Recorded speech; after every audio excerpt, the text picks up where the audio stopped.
바울 사도가 빌립보 교회 성도들을 기쁘게 여길 수 있는 그런 기쁨이 주어진 것을 우리가 살펴보게 되겠습니다. 그런데 오늘 본문을 이해하기 위해서는 3장을 알아야 됩니다. 오늘 본문이 4장 1절로 3절인데요. 그 앞장을 이해해야 됩니다. 3장의 내용은 빌립보 교회 안에 있던 이단에 대한 경고였습니다. 그 두 가지 이단은 뭐냐면 첫 번째 이단은 율법주의였습니다. 쉽게 말하면 율법주의는 예수님의 십자가만으로는 부족하기 때문에 십자가의 은혜를 믿음 플러스 율법을 지키는 나의 공로가 들어가야 된다. 맞아요? 틀려요? 완전히 틀리죠. 예수님은 십자가에서 다 이루었다라고 말씀하셨기 때문에 십자가로 충분합니다. 이것은 십자가의 능력에 대한 의심과 무지에서 나온 이단이 되겠죠. 두 번째 이단은 반도덕주의 이단입니다. 이것은 율법주의 이단과 완전히 극단적인 반대편에 서 있는 거죠. 예수님의 은혜로 말미암아 우리가 완전하게 되었기 때문에 지금부터는 죄를 짓는다고 해도 죄가 아니다. 그러므로 마음껏 살아라. 범죄해도 괜찮고 쾌락에 빠져도 괜찮다. 도덕을 무시하며 살아라. 이것이 반도덕주의 이단이 됩니다. 이 반도덕주의 이단의 문제는 뭐냐면 구원의 세 가지 차원을 모른 거예요. 구원은 세 가지 차원이 있습니다. 먼저는 칭의의 차원이죠. 예수님을 나의 구주로 믿을 때 십자가의 공로로 말미암아 나를 의롭다고 여겨주시는 은혜. 사실 죄를 다 없애가지고 죄성을 없애가지고 구원받을 사람은 단 한 명도 없습니다. 그래서 믿음으로 그 하나님을 신뢰하는 것을 보고 우리를 의롭다고 여겨준 거죠. 이건 신분상의 변화입니다. 이 칭의로 말미암아 죄에 대한 책임은 다 없어졌습니다. 그래서 성화가 이루어지지 않아도 십자가상의 강도가 칭의의 은혜만으로 천국 간 것이죠. 그런데 구원은 여기에만 있는 것이 아니에요. 칭의만으로도 천국 가지만 우리를 살려주신 이유는 이 땅에서 하나님의 뜻을 따라 살면서 예수님을 닮아가는 성화를 이루라는 뜻이 있는 것이죠. 성화는요, 어떤 목적이 있냐면 우리 안에 있는 죄성, 이걸 다른 말로 하면 오염, 폴루션을 제거해가는 과정입니다. 그래서 예수님을 믿으면서 성령의 감동 가운데 계속해서 순종하다 보면 내 안에 있는 죄의 찌꺼기들이 빠져가고 죄의 덩어리들이 빠져가고 내가 새로운 사람으로 변화되는데 예수님을 닮아가는 것을 말하는 거죠. 이것은 죄의 오염을 없애는 것입니다. 그런데 문제는 어떤 목사도 어떤 성도도 죄의 오염을 완전히 없애버린 완전히 깨끗한 사람은 단 한 명도 없습니다. 근데 이것이 이루어지는 날이 있죠. 예수님이 이 땅에 다시 오시는 재림의 그날 우리에게는 영화 차원의 구원이 이루어집니다. 영화란 영광스럽게 된다는 것이죠. 우리는 죄된 몸을 가지고 있어요. 목사인 저도 죄성이 있어요. 이기심도 있고 탐욕이 있어요. 그런데 제가 성화하면서 이것을 십자가에 못 박으며 변화되는 삶을 저도 부단히 살지만 그러나 완전할 수 없는데 주님 재림하시는 그날 그 순간 우리의 몸을 영광의 몸으로 바꾸어 주실 것입니다. 죽었던 사람은 살리면서, 다른 말로 하면 부활시키면서 영화의 몸을 입혀주시고, 그 당시까지 살아있는 사람들에게는 죽었던 사람이 사는 게 아니니까 부활이 아니라 변화를 말하는데 살아있는 몸이 완전히 영광스러운 몸으로 변화되는 그날이 있다는 것이죠. 이때 비로소 우리는 우리 안에 있는 죄성을 다 극복하고 해결하는 성화의 완성이 이루어지게 될 것입니다. 자, 문제는 반도덕주의자들의 문제는 두 번째 차원인 성화의 차원의 구원을 이해하지 못하는 무지함, 무식함 때문에 그들은 도덕적 타락과 그리고 부패한 삶으로 나아가는 이단이 되어버린 것입니다. 빌립보 3장은 이 두 가지 이단에 대해서 경계하라고 말씀해주고 있습니다. 이 말씀들을 좀 더 살펴보면 먼저 율법주의 이단에 대한 바울의 반박이 아주 논리적으로 전개되고 있습니다. 4절을 볼까요? 그러나 나도 육체를 신뢰할 만하며, 이 얘기가 무슨 얘기입니까? 율법주의자들은 자기들이 율법을 지키고 몸의 할례를 받은 것을 자랑하고 그걸 신뢰했다는 거예요. 만일 누구든지 다른 이가 육체를 신뢰하고, 이것은 자랑할 사람이 있다면 이 뜻이죠. 육체를 신뢰할 것이 있는 줄로 생각하면 나는 더욱 그러하리니. 누군가 자신의 육신적인 배경, 그리고 히브리인의 배경과 율법을 지켰다는 이런 내용을 가지고 자랑할 사람이 있다면, 그것을 신뢰할 사람이 있다면 나는 더 신뢰할 거리가 많고 자랑거리가 많다는 것이죠. 자, 그 내용이 5절부터 나오죠. 나는 8일 만에 할례를 받고. 이방인에서 개종한 사람들은 나이 들어 살려봤지만 이 사람은 정통파 유대인이죠. 태어난 지 8일 만에 할례를 받고. 이스라엘 족속인데 소속이 분명합니다. 베냐민 지파 족속의 사람이라는 걸 밝히고 있죠. 히브리인 중에 히브리인이요, 이 말은 무슨 뜻입니까? 바벨론 포로 이후에 유대인들은 전 세계로 흩어지게 되었을 때 이것을 우리는 흩어졌다는 뜻의 디아스포라 유대인이라고 부르죠. 디아스포라 유대인 가운데는 아버지 어머니가 히브리 사람이 아닌 아빠나 엄마 중에 한 사람은 이방인인 사람들이 있었다는 거죠. 그러나 바울은 나는 양친 부모님이 모두가 히브리인인 히브리인 중에 히브리인이다라고 자기 자신에 대해서 지금 자랑할 거리가 있다는 거예요. 자랑하지는 않지만. 율법으로는 바리새인이요, 율법에 따르면 교파가 크게 두 가지가 있었는데 바리새파와 사두개파입니다. 사두개파는 세속화된 유대인들이었고요, 바리새파는 그래도 경건한 유대인들이었어요. 문제는 그러다가 외식주의로 빠져서 문제였지만, 그러나 유대주의자들이 볼 때는 사두개파는 몹쓸 사람이고 바리새파는 좋은 사람으로 여겼는데 내가 바로 바리새파 유대인이다 라고 말하는 겁니다. 열심으로는 교회를 박해하고, 내가 얼마나 유대주의에 철두철미했냐면 그 기독교회를 그냥 내버려 둘 수 없어서 나는 박해하고 다녔다. 예루살렘과 유다뿐만 아니라 저 멀린 다마스커스까지 가서 나는 기독교인들을 박해하던 사람이었다. 내가 이런 유대주의의 철저한 신봉자였다라고 말하고 있는 거죠. 율법의 의로는 흠이 없는 자라. 율법을 지키는 여러분의 기준으로 볼 때 나는 흠이 거의 없는 그런 완벽한 유대주의자였다라고 말하고 있는 거죠. 그래서 누가 다른 이가 육체를 신뢰할 것이 있는 줄로 생각하면 나는 더욱 그러하리니라고 말했던 것이죠. 자, 이렇게 유대주의적 관점에서 볼 때 바울은 자랑할 것이 많은 사람, 신뢰할 것이 많은 사람이었어요. 그런데 그 다음 절에 뭐라고 말합니까? 그러나가 중요하죠. 내가 이렇게 육체를 신뢰할 만한 내용이 많이 있으나, 내게 유대주의적 관점에서 자랑할 거리가 많이 있으나, 그러나 무엇이든지 내게 유익하던 것, 내가 유대인으로서 유익하다고 생각했던 것을 내가 그리스도를 위하여 다 해로 여길 뿐더러, 이 해라는 단어는 데미지의 뜻도 있고 로스의 뜻도 있어요. 손해, 손실이라는 뜻이에요. 내가 자랑하고 또 여러분이 자랑하던 그 많은 유대주의자들이 자랑스럽게 여기는 것이 사실은 나에게 손해가 되고 손실이 된다는 것을 깨닫게 되었다. 그렇게 여긴다 하는 얘기죠. 8절, 또한 모든 것을 해로 여김은, 그 외에도 내가 유대인으로서 유대주의자들이 가지고 있는 수많은 자랑거리들을 다 해로 여긴다. 아마 거기에는 가말리엘 문화에서, 다시 말하면 유대의 최고의 랍비에게서 배웠다는 것도 포함될 거예요. 모든 것을 해로 여김은 내 주 그리스도 예수를 아는 지식이 가장 고상하기 때문이라. 어려운 표현이죠. 예수를 아는 지식이 고상하다, 무슨 뜻일까요? 여기서 말하는 지식이라는 단어는 그노시스라는 말인데, 이것은 알다라는 것뿐만 아니라 개인적인 친분 관계를 통해서 누군가를 인격적으로 알아간다는 것입니다. 따라서 예수를 안다는 것은 예수님을 인격적으로 알아가고 그분을 구주로 믿는다는 뜻을 가지고 있는 것이죠. 그것이 가장 고상하다. 고상하다는 말이 우리말 사전에는 품위가 있고 수준이 높다라는 뜻이지만 헬라 말에는 이것은 뛰어나다는 것입니다. 여러분, 바울은 지금 유대주의와 예수 그리스도를 비교하고 있어요. 유대주의에 비하면 예수 그리스도께서 이루신 이 구원의 사역은 얼마나 뛰어난 것인가, 이게 고상하다라는 단어의 의미예요. 그냥 좋다, 아주 품위가 있다, 이 정도 뜻이 아니에요. 저 유대주의는 예수 그리스도의 십자가에 비하면 아무것도 아니다. 예수님과 그분의 십자가 사역이 가장 뛰어나다. 그 얘기를 지금 하고 있는 거죠. 그래서 내가 그를 위하여 모든 것을 잃어버리고, 예수님을 위해서는 다 잃어버려도 좋다는 거예요.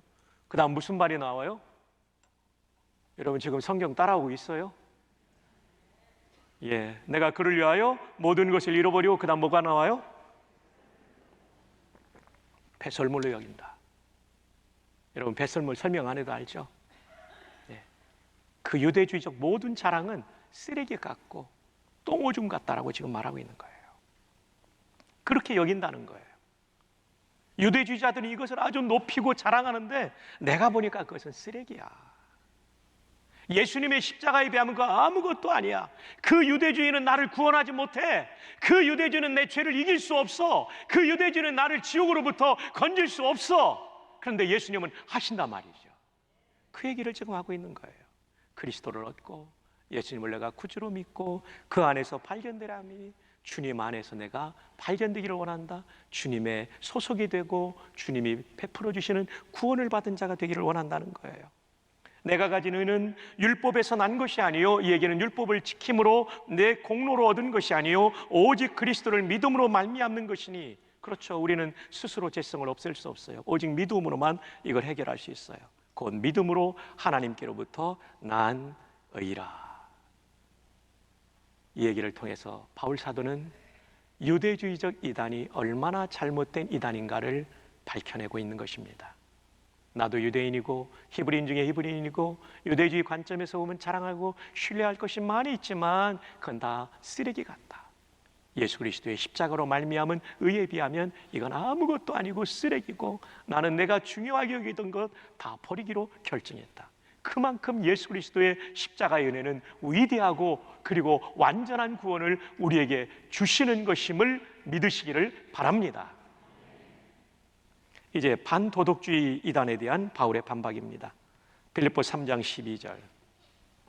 반도덕주의는 구원이 이루어졌기 때문에 이제는 아무렇게나 살아도 된다는 건데 뭐라고 말합니까? 내가 이미 얻었담도 아니요, 내가 구원을 완전히 다 이루어 누리고 있는 것이 아니라고 말합니다.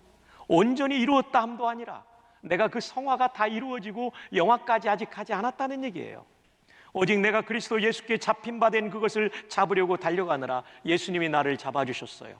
영화까지 인도해 주시려고. 그리고 그 과정에는 성화의 과정이 있는데 이거 내가 아직 다 붙잡은 것 아니라는 거예요. 나는 그것을 잡기 위하여 달려가고 있다는 거예요. 형제들아, 나는 아직 내가 잡은 줄로 여기지 아니하고, 반도덕주의는 잘못된 거다, 그들은 다 이룬 것으로 완전히 잡은 것으로 말하지만 우리 아직 다 잡은 거 아니다. 칭의만으로도 천국 가는 건 맞지만 이 땅에서 성화를 이루어야 되고 예수님의 재림의 날에 영화까지 우리는 나아가야 된다, 얘기를 하는 거예요. 오직 한 일, 즉 뒤에 있는 것은 잊어버리고 이제까지 내가 최선을 다해 살았던, 실패했던 이건 다 잊어버리고 중요한 건 앞에 것이라는 겁니다. 앞에 있는 것을 잡으려고 예수님을 닮는 성화를 위하여, 그 성화가 완성되는 영화를 위하여, 표대를 향하여 그리스도 예수 안에서 하나님이 위해서 부르신 부름의 상을 위하여 달려가느라. 여러분, 이 표대를 우리는 오해할 때가 많죠. 인간적인 어떤 목표를 표대로 생각해요. 이 본문의 문맥에서는 반도덕주의자들에 대한 반박을 하는 문맥이고, 이것은 완전히 이루어지지 않은 성화를 말하고 있는 거예요. 그렇습니다. 저와 여러분의 표대, 우리가 갖고 있는 인생의 목표 중에 최고의 목표는 예수님을 닮는 것임을 믿으시기를 바랍니다. 주 안에 사랑하는 성도 여러분, 저와 여러분의 가장 감격적인 날은 주님이 다시 오시는 날이 될 것입니다. 영광의 몸으로 우리의 몸이 바뀌며 영생이 시작되는 구원의 완성을 우리는 보게 될 것입니다. 재림신앙, 이것을 놓치지 말아야 됩니다. 고린도전서 16장 22절에 마라나타라는 헬라 원문의 단어가 나옵니다. 우리말에는 우리 주여 오시옵소서라고 우리말 성경에는 번역되어 있지만 헬라 말로는 마라나타, 그 뜻이 무슨 뜻입니까? Come our Lord, 우리 주님이시여 오시옵소서. 우리 주님이시여 오시옵소서. 마라나타. 그래서 초대교인들은 만날 때마다 마라나타, 주님이 오십니다, 주님이 오시옵소서, 그러면서 동시에 주님이 오십니다라는 것을 서로 확인해 주었던 거죠. 왜냐하면 우리의 구원의 완성은 재림 때 이루어지기 때문입니다. 한번 따라해 볼까요? 마라나타. 네, 이 소망을 가지고 하루하루를 살아갈 때 우리 마음에 이 고난 많은 세상 속에서 기쁨을 누릴 수가 있는 거죠. 여러분, 그 어려운 시대 목회하고 선교하던 바울에게 그들은 기도뿐만 아니라 물질로서도 정말 마음을 다한 후원했기 때문이죠. 그래서 그것 때문에 바울은 지금 나의 사랑하고 사모하는, 나의 기쁨이요 면류가 아닌 사랑하는 빌립보 성도들이라고 말했던 것이죠. 빌립보 성도들은 목회자요 선교사인 바울에게 기쁨을 주는 성도들이었어요. 성도를 기쁘게 여기는 기쁨을 선물해 준 교회. 정말 아름다운 관계죠. 이런 관계가 되기 위해 저도 노력하고 여러분도 함께 노력할 수 있기를 바랍니다. 얼마나 아름답습니까? 그렇게 사랑하는 빌립보 성도들에게 바울은 세 가지를 권면하고 있는데, 본문에 나오는 주요한 동사 세 가지를 통해서 확인할 수 있습니다. 첫 번째, 주 안에 굳게 서라. 율법주의 이단에 서지 말고, 반도덕주의 이단에 서지 말고 주 안에 굳게 서라. 십자가 신앙으로 무장하고 예수 그리스도만이 구주이심을 확실하게 믿어라. 주 안에 굳게 서라. 우리도 주 안에 굳게 설 수 있기를 바랍니다. 자, 이 안에라는 말은 잘 아시는 N이죠. 장소 개념, 인격 개념인데, 인격 개념일 때는 친밀한 관계죠. 주 안에 굳게 서라는 얘기는 무슨 뜻이냐면 주님과 친밀한 사이가 되어서 굳게 서라. 여러분, 우리가 굳게 서기 위해서, 믿음에 굳게 서기 위해서 필요한 게 뭡니까? 예수님하고 친해야 돼요. 이번에 수련회를 통해서 말씀을 듣고 필사하고 암송하고 가정예배 드리고, 여러분이 이런 과정들을 통해서 주님과 친밀해졌을 거예요. 이런 삶이 앞으로도 계속되고 세상 떠나는 날까지 계속될 수 있기를 주님의 이름으로 축복합니다. 그 다음 두 번째 권면은 주 안에서 같은 마음을 품으라. 빌립보 4장 2절에 보면 내가 유오디아를 권하고 순두계를 권하느니 주 안에서 같은 마음을 품으라. 유오디아와 순두계는 빌립보 교회의 아주 귀한 여성 지도자들이었습니다. 아시는 바대로 빌립보 교회는 루디아라고 하는 여성 지도자를 통해서 세웠고 여성 리더십이 개발되어 있던 교회였다고 합니다. 유오디아와 순두계, 이들은 바울의 빌립보 교회 개척의 초기부터 헌신했던 너무나 소중한 여성 리더들이었습니다. 근데 문제는 이 두 분 사이가 갈등 관계였어요. 요즘 말로 한다면 교회 안에는 유력한 권사님들 사이가 안 좋았다는 거죠. 유오디아 권사와 순두계 권사, 유권사와 순권사가 아주 힘든 관계였다는 것입니다. 여러분, 영향력 있는 사람들이 갈등의 구조가 되면 그 공동체는 기쁨이 사라지죠. 평화도 사라지죠. 그래서 주께서 주신 이 기쁨을 여러분들이 누리기 위해서는 반드시 화해하라고 지금 말하고 있는 것이죠. 유오디아와 순두계. 바울은 한 사람 한 사람의 프라이버시를 존중하는 사람이었음에도 불구하고 이 본문에서는 그것을 뛰어넘어 그들의 실명을 거론하고 있습니다. 왜냐하면 그만큼 이 일은 중요한 일이었기 때문입니다. 그런데 같은 마음을 품으라고 할 때 전제 조건이 있어요. 주 안에서. 주 안에서. 주 안에 있으면 내 마음의 불편함을 뛰어넘어 화해의 악수를 건넬 수 있습니다. 반대로 내가 어떤 갈등 관계의 사람과 화해를 할 수 없다면 나는 아직 주 안에, 다른 말로 하면 주님과 친밀한 관계를 지금 누리고 있지 않다는 뜻입니다. 주님과 친밀하면 우리의 마음이 거룩한 부담이 생길 수밖에 없죠. 하나님, 제가 정말 저분 때문에 힘든데 어떻게 하면 될까요? 네가 먼저 가서 화해하라. 용서를 구하라. 그리고 또 다른 분은 같은 마음을 또 갖는 거예요. 그러면 서로 용납하면서 이게 풀어지는 기쁨을 경험하게 되는 거죠. 주 안에 사랑하는 성도 여러분, 우리 교회 안에는 유오디아와 순두계 같은 관계가 있지는 않습니까? 주께서 오늘 말씀하십니다. 진정한 기쁨과 부흥을 경험하기 원한다면 갈등의 관계에 있는 사람들이 함께 만나 주 안에서 같은 마음을 품으라. 이 말씀에 순종하는 우리가 될 수 있기를 주님의 이름으로 축복합니다. 자, 이제 마지막 세 번째입니다. 첫째는 주 안에 굳게 서라. 이단에 빠지지 말고. 둘째는 주 안에서 같은 마음을 품으라. 갈등을 해결하라는 거죠. 제가 약속한 대로 후반부는 빨리 진행되죠. 마지막 세 번째입니다. 복음의 동역자들을 도우라는 얘기입니다. 자, 빌립보 4장 3절, 참으로 나와 멍에를 같이 한 네게 구하나니, 여기 네, 너는 빌립보 교인들이에요. 복음에 나와 함께 힘쓰던 저 여인들을 돕고, 저 여인들은 누구냐면 유권사하고 순권사예요. 유오디아 권사, 순두계 권사예요. 도우라는 얘기죠. 저렇게 갈등 관계에 있으니까 던져두지 말고 찾아가 도와서 화해할 수 있도록 교회가 함께 나서라는 얘기입니다. 교회는 회복의 공동체가 돼야 되죠. 한번 어긋나면 죽을 때까지 어긋나는 것이 아니라 회복이 있어야 되죠. 또한 클레멘도와, 이 클레멘도는 누군지 모른대요. 그 외에 나의 동역자들을 도우라. 그 이름들이 생명책에 있느니라. 바울의 동역자, 목숨 걸고 복음의 전선에서 분투하고 있는 그들을 도와줘라. 그렇지 않으면 생명책에 여러분 이름이 다 기록되어 있는데 나중에 다 천국 가서 만날 건데 그때 만나면 미안할 거다. 좋은 말 할 때 도와라. 그 얘기를 지금 하고 있는 거죠. 여러분, 우리 교역자들 잘 도와주시기 바랍니다. 네, 이분들이 사역할 때 여러분이 힘이 되어 주십시오. 또 우리 장로님들 잘 도와주시기 바랍니다. 저는 우리 장로님 너무 고마워요. 이 엄청난 건물을 짓고 여기까지 오는 동안 만약에 제가 다 했다면 저는 아마 병들어 죽었을 거예요. 근데 제가 박성경 목사가 이렇게 건강히 살아있는 것은 첫째 하나님의 은혜고 장로님들이 잘 분담해 줬기 때문이에요. 셋째로 목자들을 잘 도와주세요. 넷째로 교사들을 주일학교 교사들을 도와주세요. 청년 공동체는 청년 리더들을 잘 도와주세요. 그리고 제발 부탁이지 주차 안내하는 사람들을 도와주십시오. 이쪽으로 가라고 했는데 저기 편하다고 막 가는 분들 우리 교회는 없겠죠? 방해가는 분들을 도와주십시오.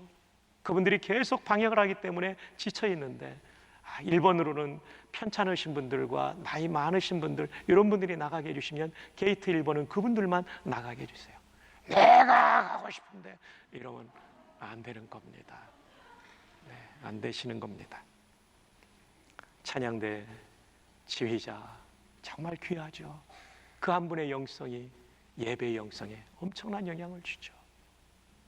찬양팀 리더도 마찬가지고, 우리가 기도해야 될 동역자가 많이 있는 것입니다. 한 걸음 더 나아가 지금 선교지에 있는 선교사님들을 위해 기도해 드리시면서 크리스마스를 앞두고 여러분도 힘들겠지만 목장마다 교구마다 좀씩 모아가지고 선교사역원에 맡겨서 그분들에게 선물을 좀 줄 수 있으면 얼마나 좋을까요? 여러분은 지금 아멘의 타이밍을 놓쳤다는 것을 아십니까?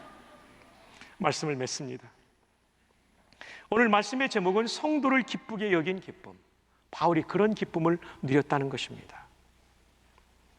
그러면서 바울은 3장에서 이단을 주의하라는 것을 얘기하고 있고요. 그리고 우리 인생의 최고의 목표는 성화라는 거예요. 맞아요. 성화를 최고의 목표라면 그 사람이 아무리 높은 사람, 아무리 많은 것을 가진 사람이 돼도 그 사람 실수하지 않아요. 성화되니까, 성화 중에 있으니까. 세 번째, 구원의 완성인 예수님의 재림을 사모합시다. 이거 사모하지 않으면 변질된 겁니다. 아멘. 한번 따라합시다. 마라나타. 오 우리 주님이시여 오시옵소서. 그 뜻입니다. 바울 사도가 빌립보 교인들의 사랑을 받고 이렇게 사랑했어요. 아주 한의문의 부부처럼 이렇게 사랑을 고백하면서, 그러면서 그 사랑의 근거에서 기쁨을 누리길 바라서 세 가지를 권면하죠. 주 안에 굳게 서라. 십자가 신앙으로 이단을 물리쳐라. 두 번째, 주 안에서 같은 마음을 품으라. 갈등 관계 풀어라. 그래야 기쁨이 온다. 십자가 은혜 받았음에도 불구하고 서로 갈등하면 이 기쁨 다 빼앗긴다. 마지막 세 번째, 복음의 동역자들을 위해 도우면 진짜 기쁨이 온다. 이 은혜가 우리 가운데 있기를 주님의 이름으로 축복합니다.